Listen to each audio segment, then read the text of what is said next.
Hello दोस्तों मैं CA Prabhakar Gupta source of tax professional के यूट्यूब चैनल में आपका हार्दिक अभिनंदन। दोस्तों 15 अगस्त के बाद आप अपना ई वे बिल नहीं बना पाएंगे। जी हाँ दोस्तों, इसका मतलब यह नहीं है, अगर आप ये सोच रहे हैं कि 15 अगस्त के बाद सरकार अनाउंसमेंट करने जा रही है कि अब ई वे बिल की ज़रूरत नहीं होगी, ऐसा कुछ भी नहीं होने जा रहा है। सरकार ऐसा कोई भी अनाउंसमेंट नहीं करने जा रही है।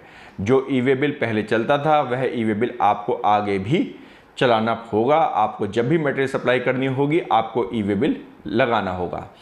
तो 15 अगस्त के बाद मैंने ऐसा क्यों कहा कि 15 अगस्त के बाद ई वे बिल आप नहीं बना पाएंगे, आप ई वे बिल के थ्रू अपना मटेरियल नहीं भेज पाएंगे।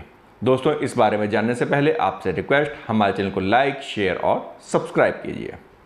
दोस्तों जैसा कि आपको मालूम होगा, आपको याद होगा कि कुछ समय पहले तक जब अगर आप अपनी जीएसटी की रिटर्न को फाइल नहीं करते थे तो उस केस में गवर्नमेंट बैन कर देती थी ई वे बिल को जनरेट करने से, आपको रोक देती थी। यानी कि यदि आपने अपनी 2 जीएसटी की रिटर्न फाइल नहीं की, पिछले 2 महीने की यदि आप अपनी जीएसटी की रिटर्न को फाइल नहीं करते तो गवर्नमेंट आपको रोक देती थी कि आप ई वे बिल जनरेट कर पाएँ। लेकिन कोविड के टाइम पर चूंकि थोड़ी दिक्कतें हो रही थी, ड्यू डेट्स भी बढ़ गई थी जीएसटी की, तो गवर्नमेंट ने इस फैसिलिटी को इस प्रोविजन को विड्रॉ कर दिया था और उन्होंने कहा कि यदि आपकी अगर पेंडिंग जीएसटी की रिटर्न्स हैं तो भी आप अपना ई वे बिल जनरेट कर सकते हैं। परंतु दोस्तों वह प्रोविजन फिर से लागू होने जा रहा है 15 अगस्त से।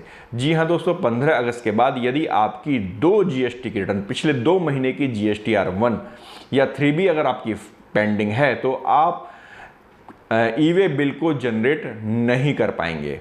जी हाँ, तो इसका मतलब यह हुआ है कि जो आपकी जुलाई की जो रिटर्न जानी थी वो आपको जानी है आपकी 11 अगस्त तक या 13 अगस्त तक, और जून की तो ऑलरेडी डेट निकल चुकी है। तो अगर हम जीएसटीआर की बात कर रहे हैं तो 11 जून की और जुलाई की, यदि आपने जून की जीएसटी की रिटर्न फाइल नहीं की अभी तक भी तो आप 15 अगस्त के बाद ई वे बिल जनरेट नहीं कर पाएंगे।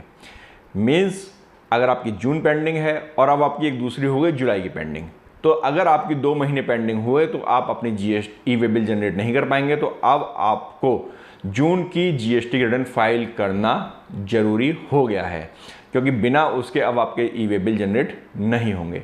तो अगर आप लोगों ने अभी तक रिटर्न फाइल नहीं की है तो आप उसे तुरंत फाइल कीजिए और अपने बिजनेस को रेगुलर कंटिन्यू कीजिए। दोस्तों आपको यह जानकारी कैसी लगी हमें कमेंट बॉक्स में कमेंट जरूर कीजिएगा। चैनल को आपने अब तक सब्सक्राइब कर ही लिया हुआ, नहीं किया है तो इसे तुरंत सब्सक्राइब कीजिए, जिससे कि आपको टैक्स से रिलेटेड जानकारी सिंपल लेमन लैंग्वेज में मिलती रहे।